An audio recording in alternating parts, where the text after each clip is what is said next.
En train de préparer les courses pour le road trip. Là on s'arme de nos meilleures ressources, de l'eau, des trucs secs et qui se conservent. Que des conserves, rien de périssable pour pouvoir partir dans le désert total. C'est pas parce qu'on parle de conserve que ça veut dire pas de cuisine, au contraire. On a pris des conserves pour cuisiner et pour survivre, voilà. L'idée ça va être de pêcher et de sortir les meilleurs poissons. Après on a aussi des petits légumes en conserve, tout ça, parce que sinon ils vont pourrir dans la voiture tout simplement. On a des petites épices, on a plein de trucs, on va essayer de vous régaler avec ça. Ouais, ça sent bon, on a pris pas mal de petits trucs, genre crème solaire, des trucs anti-répulsifs, répulsifs, serpents, araignées.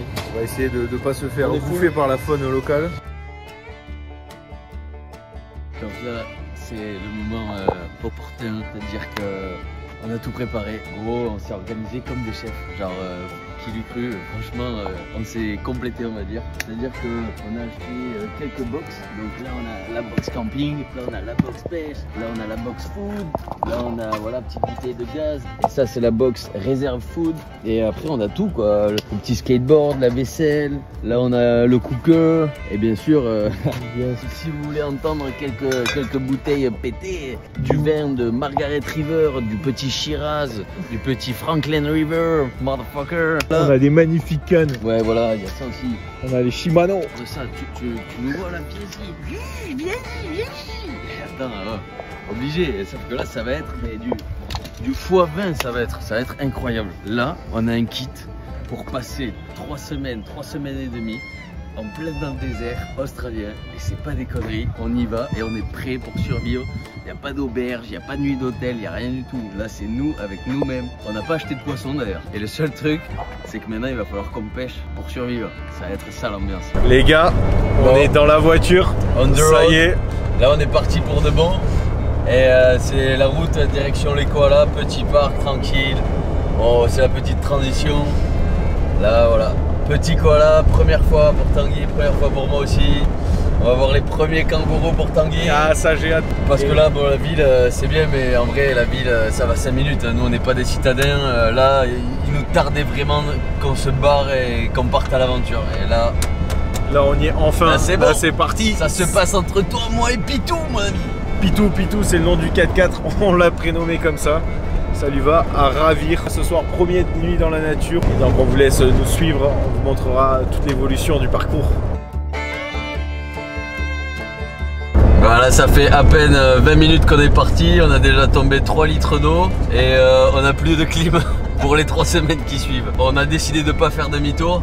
Là voilà, ça s'annonce un peu rude les 3 semaines qui suivent, sachant qu'il fait 43 degrés, que c'est le pays le plus chaud du monde actuellement. Ça va le faire. On est bien arrivé dans le parc et on a déjà aperçu quelques kangourous, c'est mes premiers. C'est incroyable. Et là normalement on devrait trouver quelques petits koalas. Voilà.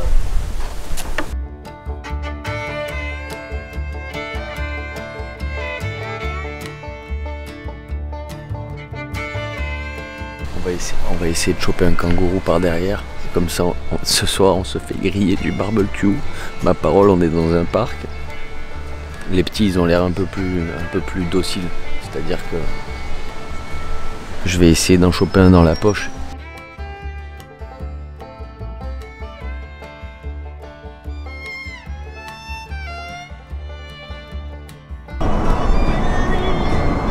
Premier spot trouvé. Là, on est calé. Bon, on a juste à bien mettre son chapeau là pour bien l'enfiler. Là, on a sorti la tente. Et regardez-moi cette grande vie sans déconner.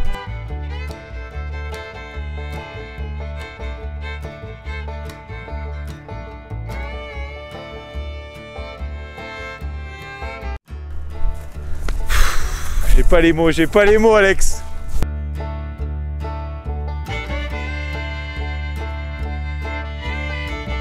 Les gars, premier soir au campement, premier repas.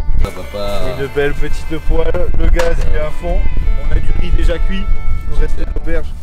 Se fout dans un angle, alors on va cuire le poulet. On a décidé de sortir la coconut cream et le petit curry. Ça va partir en poulet curry, ça va être incroyable. Vas-y, on met la crème. Ah ouais, on met tout. Hein. Bon, par contre, petite déception. Les Australiens, apparemment, ils n'ont pas le même amour que nous pour la sensation d'ouverture de bouteille. Mais bon, on se débrouille. Parce que vous voyez, là, bon, c'est une très belle bouteille. Hein. Montre-nous ça. Miles from nowhere. Like, kilomètres au milieu de nulle part, là. Genre, c'est incroyable. Et cette bouteille, elle correspond complètement à ce premier campement qu'on fait en plein milieu de nowhere. De nulle part. C'est juste un petit bouchon à dévisser. Donc on va y aller très discrètement, hein, commencer faire. Écoute, écoute, écoute. Ah, voilà Mino. Oh putain, Margaret River. Oh la côte là, la côte bien salée là. Oh putain, ça me rappelle presque la Méditerranée, garçon. Regarde-moi ça là. Oh là là. Au milieu de nulle part et on arrive quand même à cuisiner des trucs incroyables. Avec rien du tout. Et imaginez quand on va sortir les maquereaux espagnols comme ça là, qu'on va s'y enculer le bide, t'imagines pas. Let's go! Let's go! Bon, santé ou pas santé? Santé ou pas santé les gars? Allez, franchement, premier campement, c'est une réussite. Hein. Premier vin rouge, premier campement. Allez, du con. Allez, c'est bon, il y en a assez là. Putain quoi. Et franchement, il est bon en vrai. Il est bon, on les a pris au pif, hein. T'imagines bien qu'on connaît pas les vins australiens. Déjà que sur les vins français, on n'a pas une culture incroyable non plus. Là franchement on se régale. Wow. Oh putain ça sent bon. Coco, curry, caca. Non je rigole. Coco, curry et basta, c'est tout. Oh mec. Bien réveillé. Ah, ça pète. Premier matin. Écoutez, on s'est réveillé un peu avec difficulté ce matin parce qu'on a eu tout simplement la bonne idée de hier soir, sans qu'il y ait une bouteille de rouge et un demi-litre de rhum pur. Il faut savoir que ce mec est démoniaque, hein. Il me regarde 10 secondes, même qu'est-ce qu'il dit moi. C'est juste il fait ça, il fait genre. Et moi je suis mort. Bon, par contre, ce qui est rassurant, c'est que le paysage est toujours aussi magnifique. Franchement. Et regardez ce qu'on se met bien. On va se faire des petits œufs au bacon. Ok, regarde, non sans déconner. T'as l'impression. Là t'es où là? Là t'es dans le bush là? Non, là t'es pas dans le bush là. Là t'es au Crown et t'es le 3 étoiles gros. Allez bis gros. Regarde, c'est de la. Keep smile. Putain mec c'est beau. Ah ouais, c'est très très compliqué là. On est en train de réaliser en fait que bah, on n'a pas fait les choses dans l'ordre quoi. Là on est complètement défait. Et quand on regarde le GPS, il y a 6h50 de bagnole. Sauf que là, il a envie de dormir, moi j'ai envie de dormir. Et le seul truc qu'on n'a pas envie de faire, c'est de conduire. Sauf qu'on a cette heure de bagnole. Bon. On va mettre Pitou en pilote automatique. Et puis normalement, ça devrait être bon. Il sait où aller. Ouais, il se démerde. Là, la journée, je sens qu'elle va être longue. Je sens qu'elle va être longue celle-là. Je ne sais même plus quoi dire.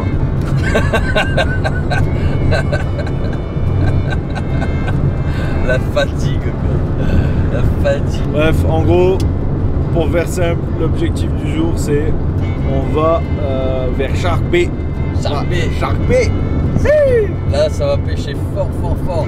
En fait on préfère avancer d'un coup et se poser et monter un vrai camp plutôt que dormir un petit peu, en avançant. Là on y va, on pose le camp et là ça va lever du fish fort. Là ça va lever du fish, ça va cuisiner, on va se régaler. Donc on part à l'aventure dans ce sens là. Une grosse route aujourd'hui et après on va faire un campement pendant 2-3 jours, manière de faire d'avoir une belle installation, un joli campement, ça va être incroyable, on est impatients. Donc les gars, on se retrouve à Shark Bay. Shark Bay. Let's go et ciao.